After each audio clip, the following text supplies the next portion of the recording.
What is going on, Guardians? Evade here and welcome back to the channel. In today's video we're going to talk about a bunch of awesome information, including stuff like Gambit Prime, Reckoning, which is a new PVE experience, and tons more. In the Season of the Drifter, we get to finally go to his ship. When you go into this thing, it's not what you expect.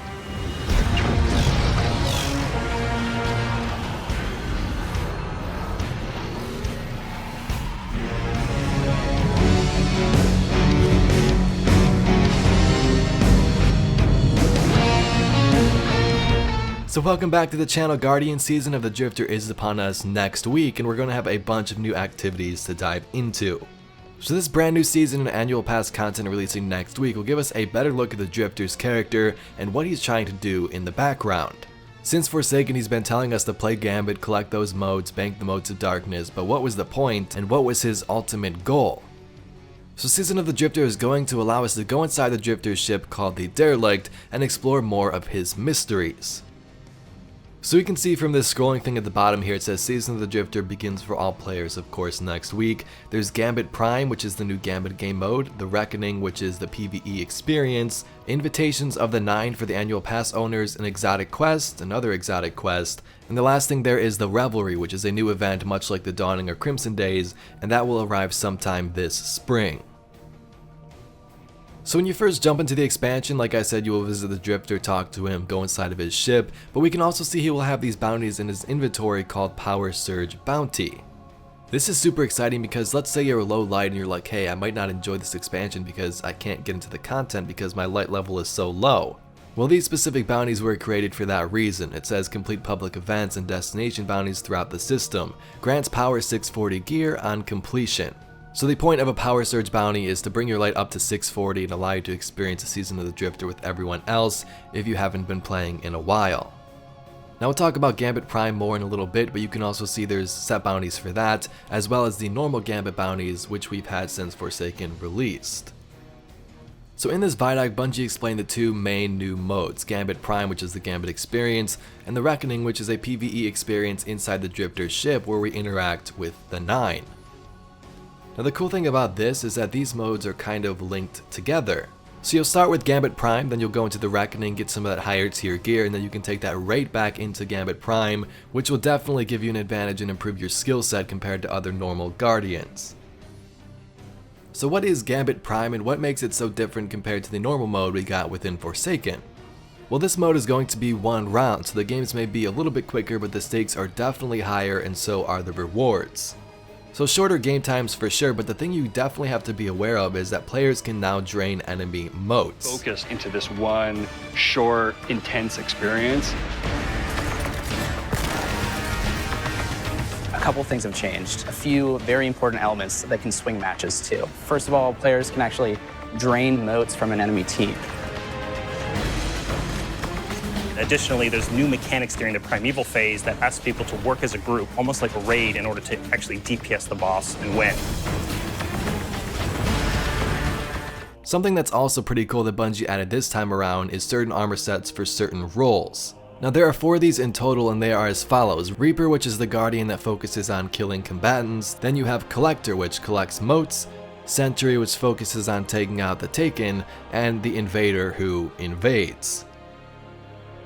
So you can distinguish this right away by the colors, and I'm guessing they're going to have specific perks to make those roles stand out and help you complete that certain task you are assigned to. Every piece of armor has the Drifter's snake decal on all pieces, and the color of that decal corresponds to the role that you're playing. So if you're an Invader set, you've got these glowing like red snakes covering your entire armor set. So when you see someone come over, you're gonna know. Or if you see someone in the ready room. If everyone is glowing and everyone has an aura, you should be expecting those top tier perks. You're gonna look across or look at your team and go, oh my Four God. invaders? Yeah, that's crazy. Like, you don't know what's gonna happen. When you first jump into Gambit Prime, it's going to feel like the same Gambit experience we've had, but as the weeks go on and as you get more perks from these new armor sets, things will definitely change and the experience will evolve. With Gambit Prime at launch, you can see there will be 2 new game modes. The first one in the first week is going to be on Mars, and the next week will be on Titan. Now the cool thing about the Season of the Drifter is, like I said, you have the Gambit Prime and then the Reckoning, and those tie right into each other. So after you play the first match of Gambit Prime, the Drifter is going to be like, hey, go play Reckoning, go get some more rewards, and then come back and let's see what you can do. So this is what sort of starts your quest. Reckoning was described as a Pinnacle PVE experience that takes place inside the Drifter's ship and around the Nines area.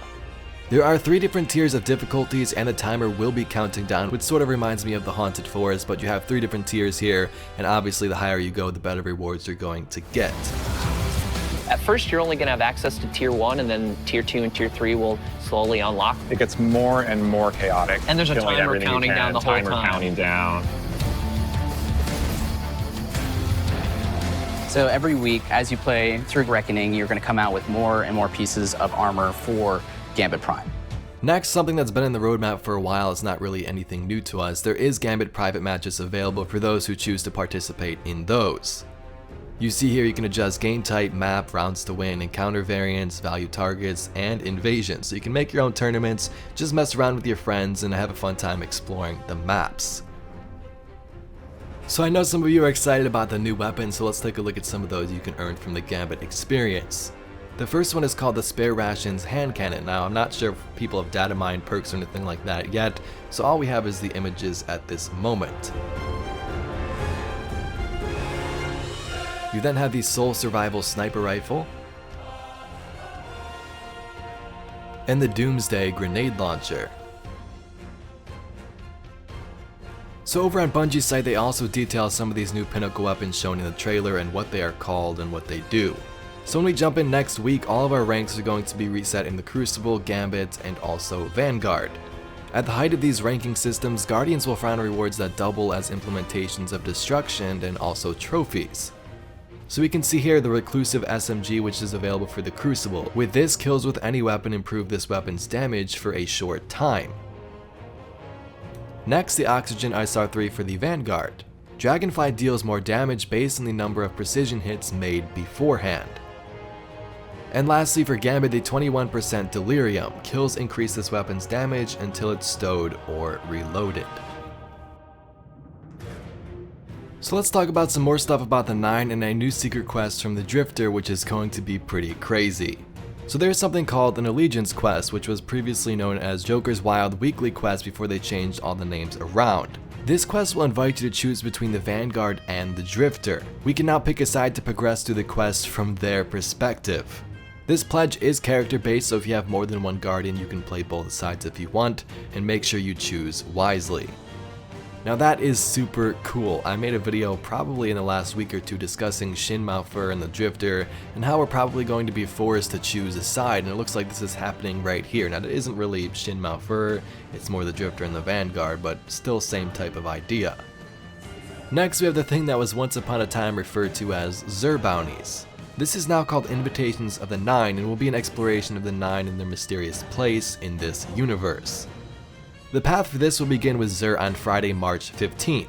If you have the annual pass, you'll be able to pick up this Invitation of the Nine quest from Xur, and once these objectives are completed, it will transform into a bounty called Into the Unknown.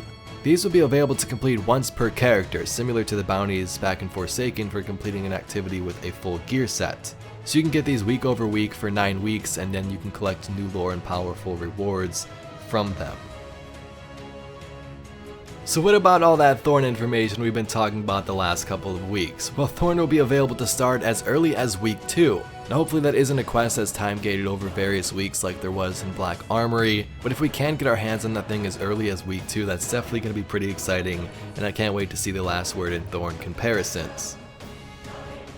And sort of wrapping this up, we have the Revelry event, which takes place in the spring at some time. Not sure what this entails, but we can see some of the armor here, and it looks like they're in the Infinite Forest once again. So not sure if this is like a Haunted Forest kind of revamped into a new game mode, or if it's something completely different. I guess we'll have to wait and find out. And wrapping this up, something that's kind of a little bit exciting, Luke Smith talks about they're trying to figure out what the roadmap with a Bungie-driven Destiny game would be, and this is just the beginning of what they had planned for the future. We're starting to figure out what the roadmap for a Bungie-controlled Destiny looks like. This is one of the most exciting times. We're beginning to form up the muscles to make Destiny a quick reacting live game, and I can only see it getting better from here. This is just the beginning of a conversation that we're going to have with you about where Destiny can go. So Penumbra is the release after this coming out in the summer, and we know it was called the Season of the Shadows, or that's what was leaked, but it seems that name has now changed to Season of the Opulence. Right now the team's upstairs testing Season of Opulence. So that's pretty exciting. The last thing we get is a little tease for what's after that, which is probably Destiny 3 or the next major expansion, and that's pretty cool. We're already building plans for how to make the thing comes out after that even better. There's a thing that comes out after that? Oh, for the next one. Until then, go check out Gambit Prime.